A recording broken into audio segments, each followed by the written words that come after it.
It is a peculiar sensation, this double consciousness, this sense of always looking at oneself through the eyes of others, of measuring one's soul by the tape of a world that looks on in amused contempt and pity.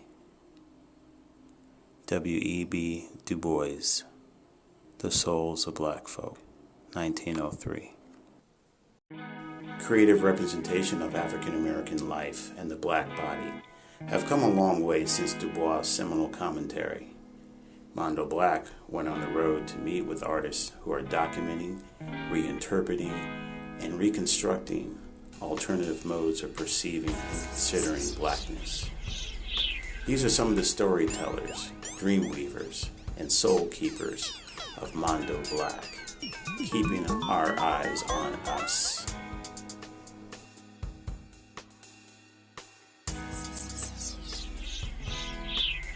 Mondo Black caught up with legendary writer and filmmaker Darius James during his recent cross-country journey researching hoodoo in America with German filmmaker Oliver Hart. The most basic thing I always come back to is the music and the dance. Voodoo is a religion that's danced.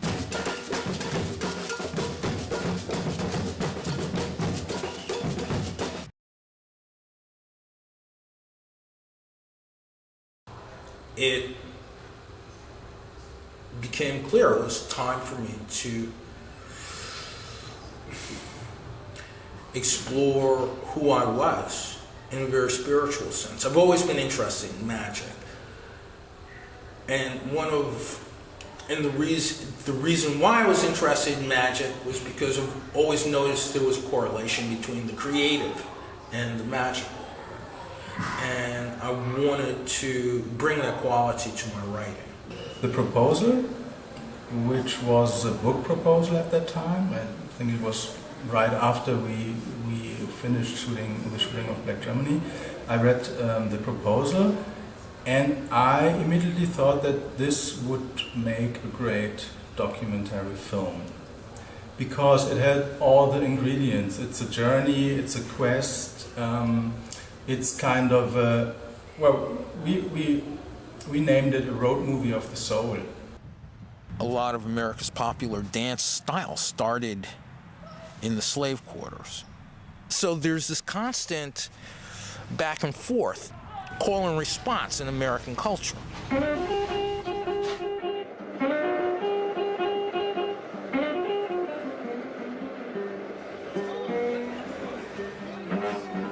Darius James.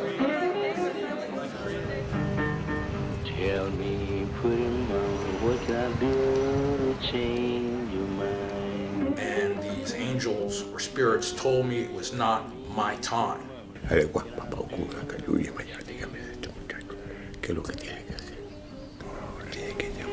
know you keep me worried about it, I'm worried all the time. I realized that magic was a byproduct of one's spiritual development, one's spiritual evolution.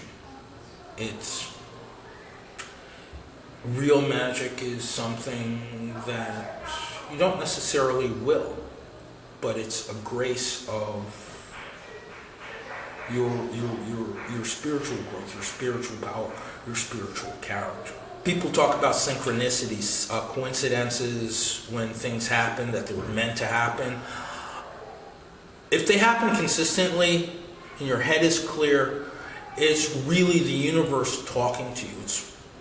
It's like when you do have a certain spiritual power, you begin to recognize that the universe does talk to you. And you can read the signs.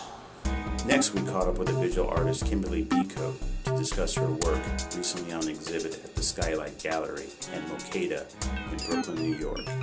When I was asked to originally be in it, it was in the Sex Crimes exhibit. It was sometime, I think, in the fall of last year. So I was a little bit taken aback because I didn't really know exactly how I would go about trying to translate the disparity of what was going on between child and perpetrator. All these different directions that you could go in. You could take it from a personal stance, as some artists did.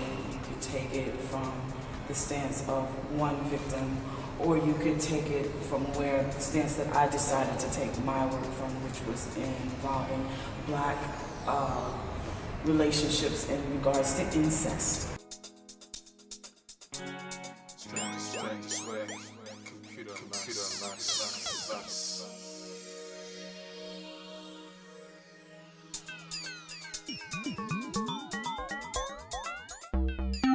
This particular piece, I chose to use biblical texts that also coincided with the story of Lot and his daughters.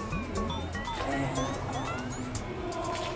the whole premise behind after his wife dies, when she turns away in the Bible, and she turns and she looks to God, and when she suddenly becomes dust. His daughters take it upon themselves to procreate with their father. So this whole idea of being fawn-fetched came into my mind. This whole idea of being plucked from purity, and then this whole idea of secrecy going on over here, not quite knowing what's happening. No one knows really what's happening in a home and how it's being affected on the outside. So this whole idea of inside-outside environment.